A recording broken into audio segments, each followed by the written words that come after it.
Estamos empezando un año nuevo. Feliz año a aquellos a quien no les he dado un abrazo, aunque sea virtual. Es un año nuevo, un nuevo comienzo y necesitamos un año nuevo, ¿verdad que sí? Necesitamos un año porque no sabemos cómo es que va a llegar el próximo. Y no sabemos si este que pasó es simplemente un preámbulo para el que viene. Pero esperamos que no. ¿Usted dice amén? ¿Queremos un mejor 21 que 20? Yo creo que sí. Y saben que este año 2021 nuestra iglesia cumple 35 años de existencia. Dígame conmigo. Denle un aplauso al Señor. 35, somos jovencitos todavía en términos de edad, pero como una iglesia tenemos mucho tiempo. 35 años. Miren, yo creo que sin duda usted pudiera mirar otra vez. Y los que hemos estado aquí por muchos años, mirar otra vez y ver la poderosa mano de Dios obrando a nuestro favor por todos estos años. Y quizás también podemos abrir nuestros ojos espirituales que Dios nos ha dado para entender que Él nunca nos ha dejado, que siempre ha estado con nosotros y que su protección y su provisión siempre han estado ahí. Abre tus ojos. Aún cuando lo único que hemos visto a nuestro alrededor es un ejército enemigo. Dios ha estado ahí. ¿Usted le da un aplauso al Señor en este día?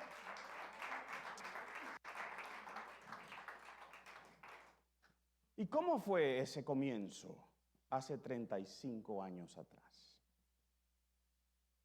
Pues mire, fue en agosto del 1984 y era un mes caliente. Agosto es caliente, pero esos días estaban bien calientes. Y digo, bien calientes. Mi esposa, Laura, mi hijita Dina tenía 2 años. Nosotros asistíamos a la iglesia de la Alianza. No, ya saben cuántos años tiene Dina, ¿verdad? A la Alianza que estaba en Attleboro, que pastoreaba el reverendo Héctor Martínez. Después de un año de nosotros haber llegado aquí, empezamos a asistir a esa iglesia. Su esposa, Edwina, se hizo muy amiga de Laura. Y él y yo establecimos una relación bien linda también de amistad y de mentoría que él tenía conmigo. Y hay 3 razones específicas por las cuales yo digo que teníamos una amistad bien buena. La primera sucedió el día que lo llamé por teléfono por primera vez. El superintendente del distrito hispano desde Nueva York me dijo: Asael, hay una iglesia hispana en Attleboro. El año que yo me mudé para acá, yo viajaba a Nueva York todos los fines de semana. Porque mi esposa se había quedado. Nosotros los pastores hablamos de nuestras esposas y después pagamos el precio. Pero esta es una historia linda. Laura estaba encinta cuando nos mudamos para este estado y decidimos que ella iba a tener el bebé en Nueva York porque tenía su médico y todas sus cosas ahí. Y yo cambié de trabajo y me mudé para acá y nos mudamos, pero todos los fines de semana yo viajaba hacia Nueva York y estábamos todavía sirviendo en la iglesia en Nueva York donde mi papá pastoreaba. Yo tocaba el piano, yo me enseñaba, yo estaba en el equipo de finanzas, como las cosas que siempre he hecho.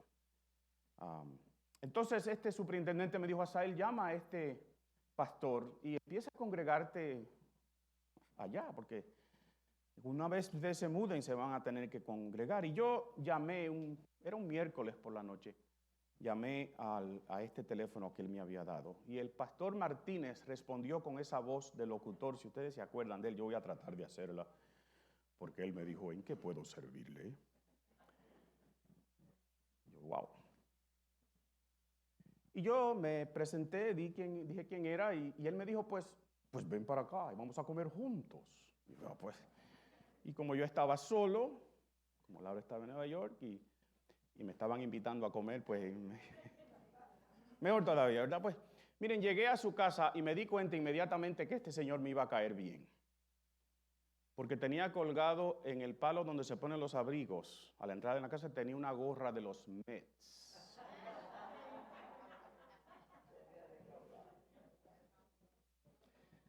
Yo no lo digo muy a menudo por la vergüenza, pero soy fanático de los Mets de Nueva York y este año, miren, tengan cuidado. La segunda razón es porque en ese pasillo de entrada habían cientos y cientos y cientos de discos de música clásica, que es la música que me apasiona a mí, la que estudié en la universidad. Yo dije, este hombre me va a caer bien. Y me estaba invitando a comer. Lo grande es que me invitó a comer y era arroz blanco con huevos fritos. Porque eso era lo único que tenían, pero fue el mejor arroz blanco y a huevo frito que yo me he comido en toda mi vida.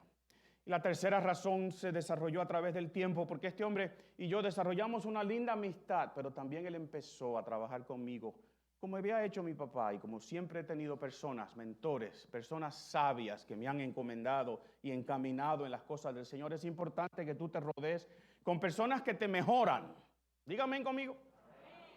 Eso no estaba en el sermón, pero está bueno, ¿verdad que sí? Rodéate de gente que mejore tu vida, que te eleve a otro nivel espiritual, a otro nivel emocional, a otro nivel de inteligencia. No te rodees de personas que te arrastran y que te hacen caer.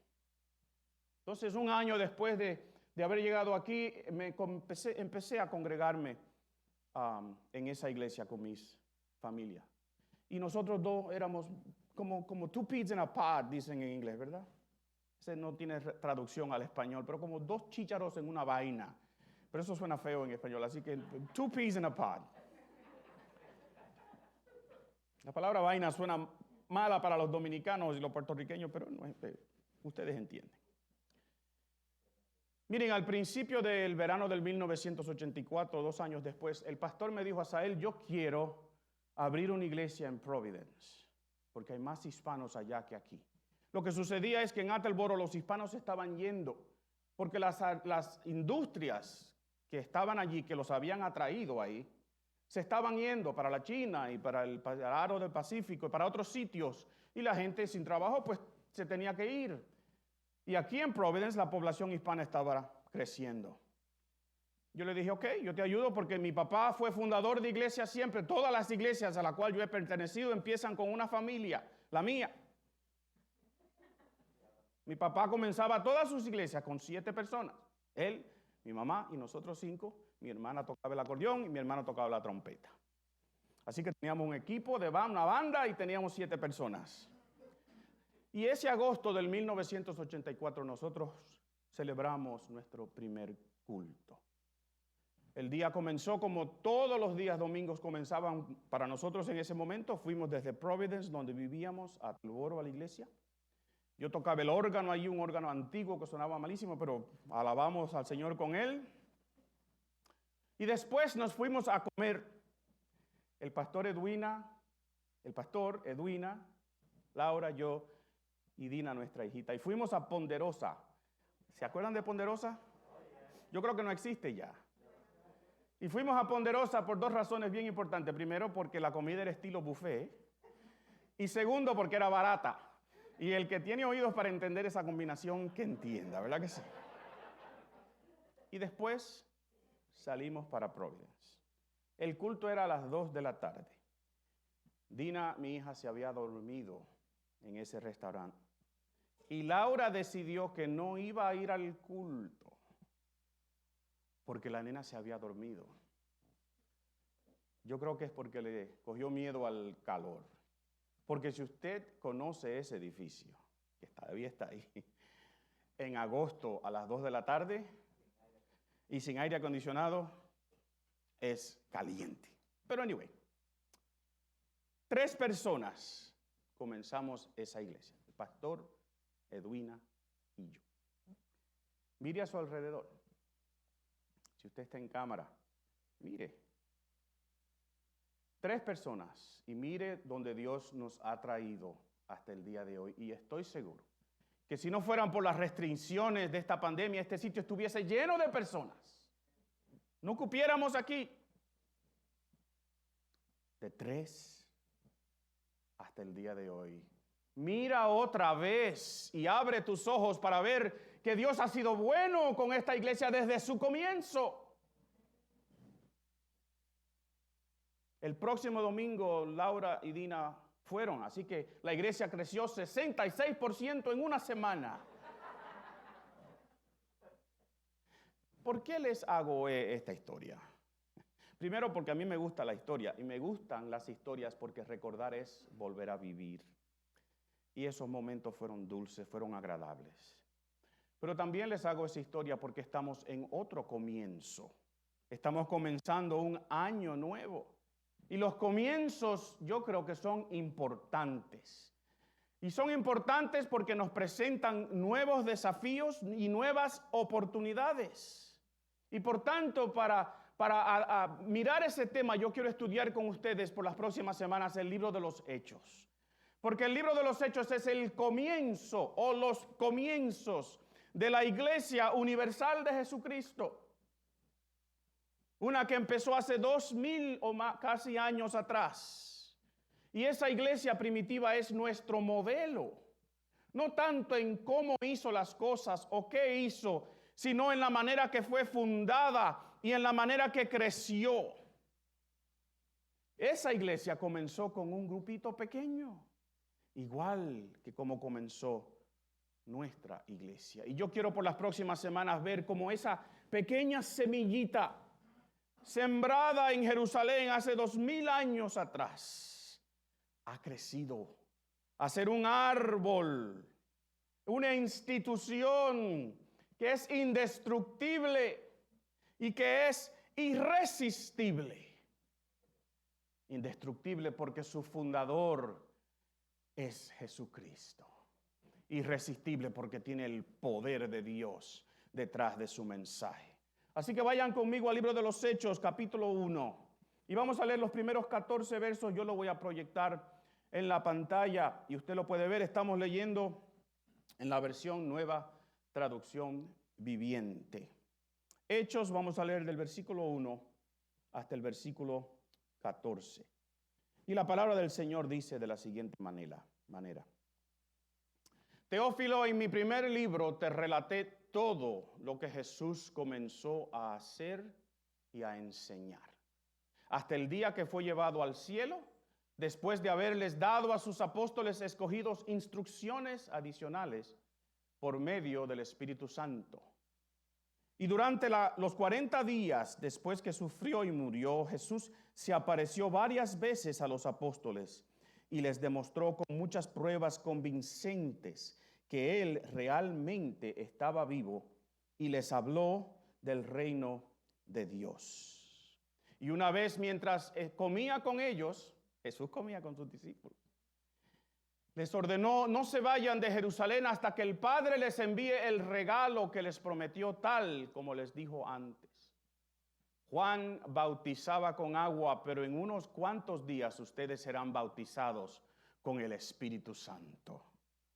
Así que mientras los apóstoles estaban con Jesús, le preguntaron con insistencia: Señor, ¿ha llegado ya el tiempo de que liberes a Israel y restaures nuestro reino? Y él les contestó: solo el Padre tiene la autoridad para fijar esas fechas y tiempos, y a ustedes no le corresponde saberlo. Pero recibirán, di pero conmigo,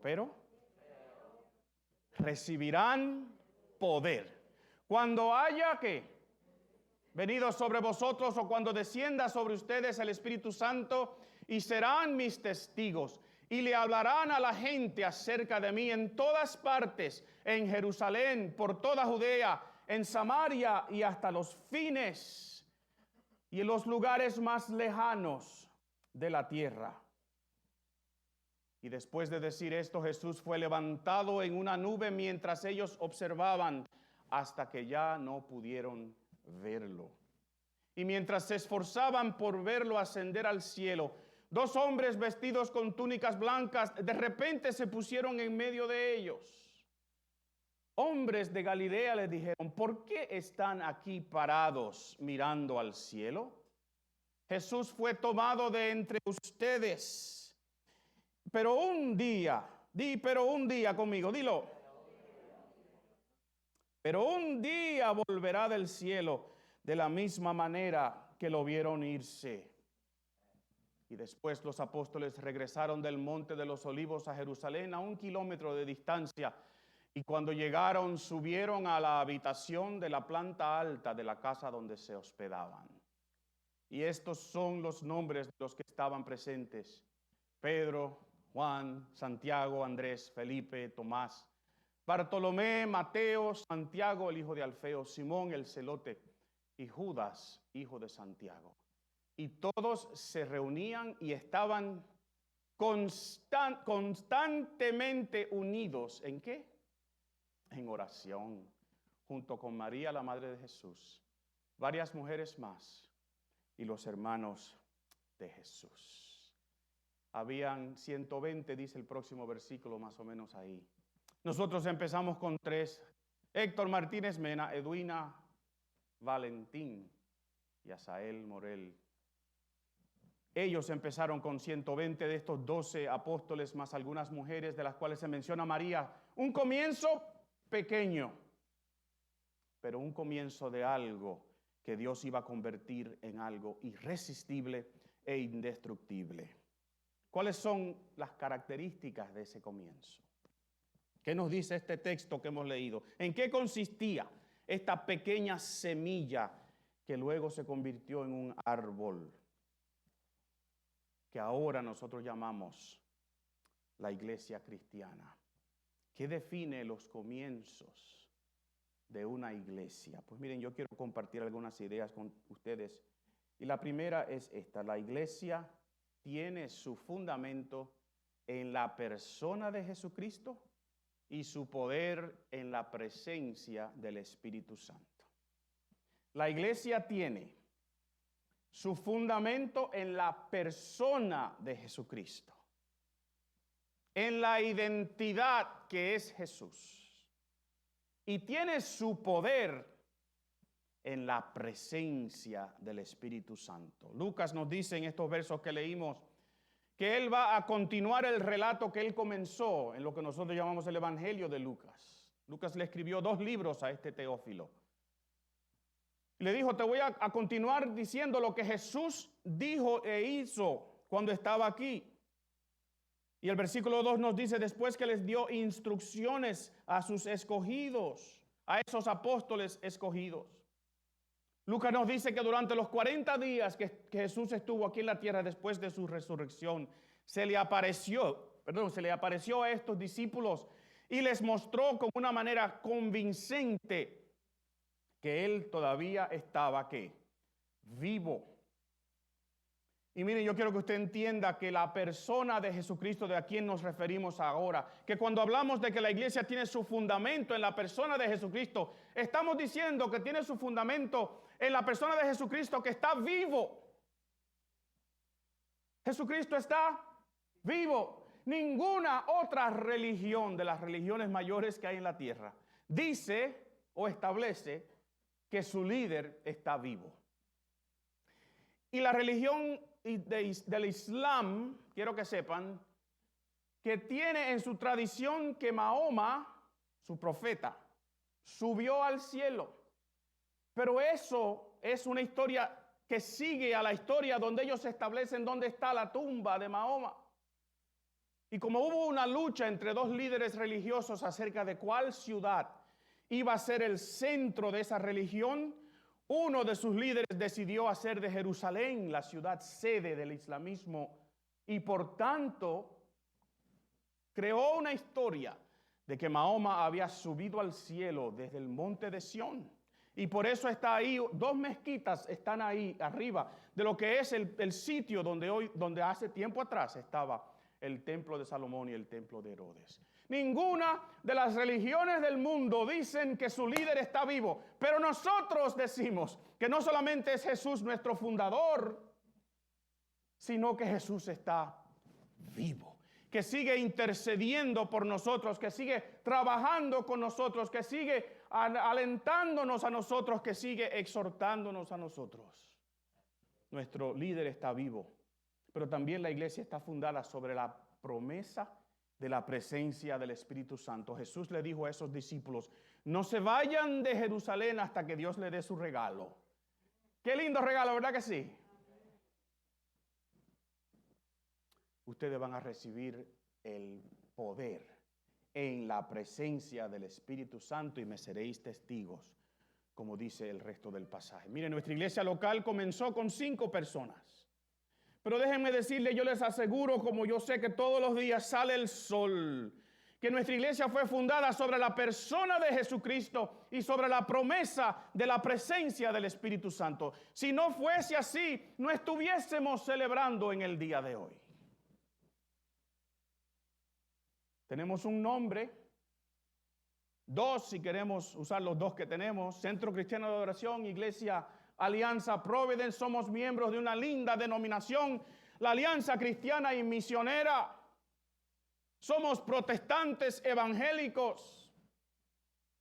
Todo eso es verdad y nos define, pero ¿saben algo? Mucho más importante es ser identificados en que somos la iglesia fundada por Jesucristo y que demostramos la presencia del poder del Espíritu Santo en todo lo que hacemos.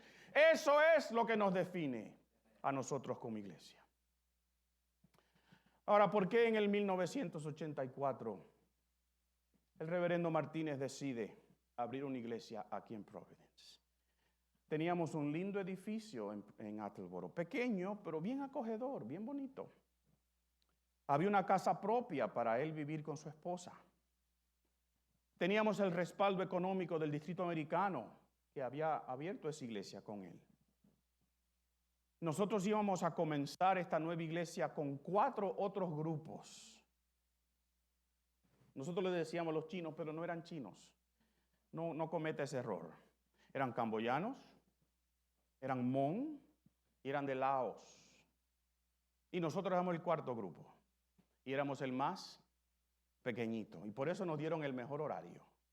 Las 2 de la tarde. A las iglesias que tienen que celebrar sus cultos. A las 2 de la tarde, que el Señor los bendiga.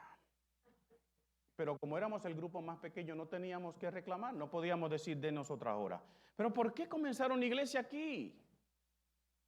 ¿Saben por qué? Porque aquí estaba la mayoría de la gente hispana que él quería alcanzar. La población era pequeña en Attleboro, ya se los dije, y se estaban yendo. ¿Por qué una iglesia aquí en Providence? Miren, la segunda razón por la cual yo creo que tenemos que hacer lo que estamos haciendo, la segunda característica que yo creo que hay en los comienzos de una iglesia es esta. La iglesia tiene una misión divina, pero con un enfoque humano. ¿Me escucharon? La iglesia tiene una misión divina, pero tiene un enfoque humano. Jesús les dijo a ellos: quédense en Jerusalén hasta que reciban la promesa del Espíritu Santo. Y ellos le dicen al Señor Jesús, usted lo puede ver ahí en el versículo 6 en adelante: Señor, ¿y cuándo es que tú vas a establecer tu reino? Es una pregunta, yo creo, obvia. Jesús les había dicho, y el versículo 3 lo dice, que Jesús le habló a ellos del reino de los cielos. Es una pregunta obvia. ¿Cuándo es entonces que esto se va a completar? Estamos esperando que regrese el Señor, todavía lo estamos esperando, ¿verdad que sí? Si usted estaba en la clase el viernes por la noche, diga sí, amén, estaba, pastor. Hablamos de esa gloriosa esperanza y al final oramos y dijimos: amén, sí, ven, Señor Jesús. Así que esta pregunta: Señor, ¿cuándo es que tú vas a establecer tu reino? Pues es una pregunta correcta, es obvia. Miren, mis queridos, es fácil a veces pensar que ya que nuestro fundamento es Jesús y que el Espíritu Santo es quien está con nosotros, esto que nosotros estamos haciendo es simplemente como un preámbulo, una sala de espera hasta que nos vayamos. Somos la iglesia de Jesucristo, ¿verdad que sí? Tenemos el regalo del Padre, que es la presencia del Espíritu Santo, ¿verdad que sí? Pues vamos a cerrar las puertas y vamos a dedicarnos a adorar a Dios juntos aquí nada más. ¿Qué les parece? Tenemos una máquina para desinfectar. Encerrémonos a esperar la gloriosa llegada de nuestro Jesús. ¿Es eso lo que debemos hacer? Separémonos de este mundo. ¿Está feo el mundo en estos días? Yo quisiera a veces, miren, apagar todas las televisiones, no hacer nada de ver ningún programa de noticias, nada, porque es que es tóxico. Separémonos del mundo, de la cultura, separémonos de todas esas cosas y encerrémonos. ¿Es ese nuestro enfoque? Jesús le dijo, Primero le dijo, no les toca a ustedes saber cuándo es. Y ese pero yo les dije hace unas semanas atrás que se puede traducir sin embargo. Sin embargo, recibiréis poder cuando venga sobre vosotros el Espíritu Santo, y ahí le da la misión que tiene la iglesia, y me seréis testigos en Jerusalén, en toda Judea, en Samaria y hasta que el fin del mundo ustedes lo encuentren. Ese es el enfoque de la iglesia, es un enfoque humano. Tenemos una misión divina, díganme conmigo. Quien nos las dio es divino, es Jesús. Y el propósito de la iglesia es divino. Pero el enfoque es humano. Y en los versos 9 y 11 que leímos hace unos momentos atrás, el Lucas nos describe a estos discípulos mirando hacia el cielo. ¿Quién no, verdad? Porque se acaba de ir en una nube Jesús, mirando hacia el cielo, y de pronto se aparecen dos varones con túnicas blancas y les dicen, ¿por qué ustedes están mirando para arriba? A mí me encantan las preguntas que a veces hay en la Biblia, ¿verdad? What do you mean, why am I looking up? I'm looking up because there he goes. And what am I going to do now? ¿Cómo que por qué estoy mirando para el cielo? Se va Jesús. ¿Y ahora qué vamos a hacer? Y los ángeles le dicen, no es arriba. Hagan lo que Él les dijo que tienen que hacer. De la misma manera que se fue, Él volverá. No les toca saber ustedes, pero hagan lo que Él les dijo que hicieran. Yo quiero que tú mires a tu alrededor otra vez. Mira a tu alrededor. Si puedes, los que están en cámara. Miren hacia donde estoy yo ahora, hacia nuestra iglesia. Esta cruz que tenemos aquí al frente, a veces nuestro enfoque está aquí. Y ahora yo quiero, si usted puede, que usted mire una de nuestras puertas de salida. Porque nuestro enfoque tiene que estar allá, afuera. Somos una iglesia con una misión divina, dígame conmigo, pero con un enfoque humano. Y por eso es que me gusta nuestra declaración de misión en esta iglesia, porque nosotros existimos para proclamar y modelar a Jesucristo en nuestra comunidad para que personas sean transformadas en discípulos saludables. Una misión divina con un enfoque humano. Comienzos, ¿verdad? Fundada sobre la persona de Jesucristo, el poder del Espíritu Santo, una misión divina, un enfoque humano. Pero ellos están parados ahí en el monte. Y Jesús les había dicho que regresen a Jerusalén. Y yo quiero compartir lo tercero que creo que es importante cuando estamos hablando nosotros de comienzos. Sí, estamos fundados sobre la persona de Jesucristo. Tenemos el poder del Espíritu Santo. Tenemos una misión divina con un enfoque humano. Pero hay que obedecer lo que Dios nos dijo y lo que Jesús le dijo específicamente a esta iglesia. Y la tercera cosa que yo veo aquí que es importante para mí es esta. La iglesia tiene sus comienzos en la obediencia. Dígame conmigo. Y después usted va a ver por qué. Confíe que yo no los llevo por un camino equivocado. La iglesia tiene sus comienzos en la obediencia. ¿Y qué es lo que ellos tenían que hacer? Jesús les dijo, no se vayan de Jerusalén, regresen a Jerusalén y esperen ahí. ¿Hasta qué? Hasta que reciban el regalo del Espíritu Santo. Regresa a Jerusalén tal como Jesús te lo dijo. Espera la promesa del Espíritu Santo tal como Jesús les dijo. y esperen en oración, tal como Jesús les dijo. En la simple obediencia es que comienza la iglesia. Nosotros pensamos a veces que es en el edificio, que es en el tener dinero, que es en tener un pastor, que es en tener recursos. No, la iglesia comienza cuando obedece a su Señor. Los comienzos son importantes. Miren, hubo un filósofo chino que dijo, a journey of 1,000 miles begins with a single step. Un viaje de 1000 millas comienza con un paso. Esas personas que estaban ahí ese día no tenían la menor idea de lo que Dios iba a hacer con ellos, ¿verdad que no? Pero lo único que Jesús le había dicho es, regresen a Jerusalén, sean obedientes y esperen ahí hasta que reciban la promesa del Espíritu Santo, y entonces me serán testigos en Jerusalén, en toda Judea, en Samaria y hasta los confines y los fines y los últimos lugares de la tierra. Yo creo que Jesús quería revolucionar el mundo con ellos, ¿verdad que sí? Pero primero tenía que revolucionar su mundo. Y yo creo que Jesús también quiere revolucionar nuestro mundo para que revolucionemos el mundo que tenemos afuera. No con la revolución que se anuncia para la semana que viene, sino con la revolución que transforma el ser humano. El poder manifestado del plan divino de Jesucristo en su iglesia. Una iglesia que tiene un fundamento en la persona de Jesucristo y su poder en la presencia del Espíritu Santo. Una iglesia que tiene una misión como divina, pero con un enfoque en ¿dónde? Humano, aquí en la tierra.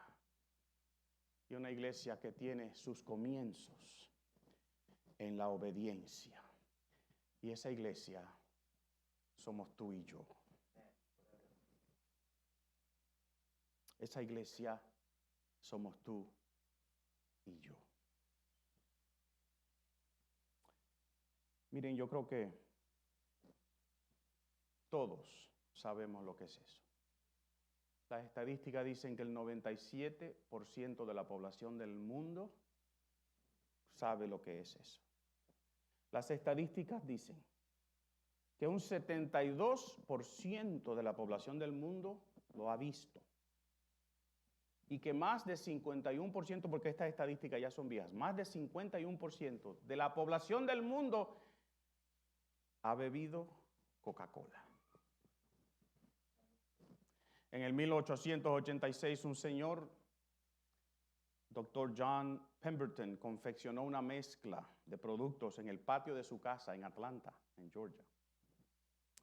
La cocinó, lo que él preparó ahí, lo cocinó en una olla afuera en el patio. Y con lo que terminó lo puso en una jarra y lo llevó a una farmacia, Jacob's Pharmacy, en el centro de Atlanta, y comenzó a vender este producto, el cual él le llamaba un tónico para el cerebro. ¿Cuántos de ustedes quieren un tónico para el cerebro? La fórmula original contenía un poquito de cocaína, por eso su nombre, ya no.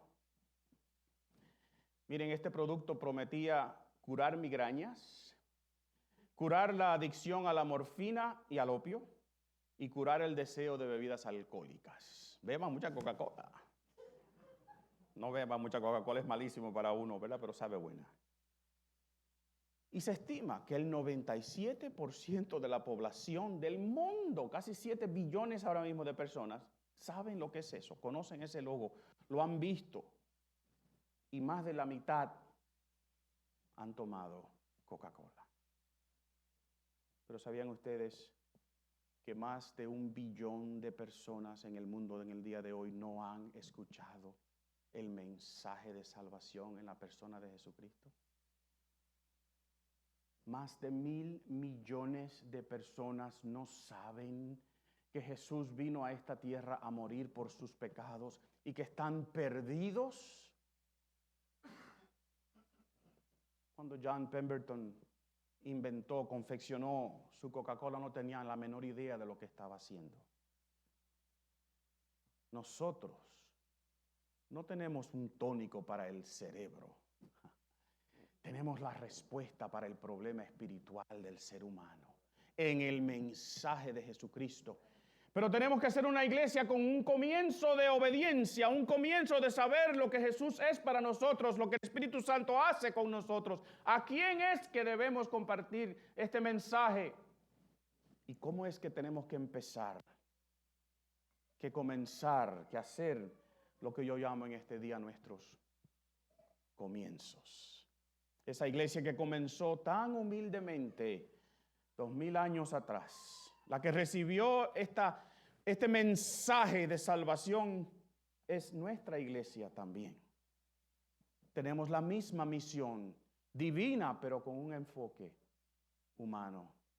Y yo quiero exhortarles en el día de hoy, al abrir este libro de los Hechos, que comencemos este año enfocándonos en lo que Dios tiene y quiere para nosotros.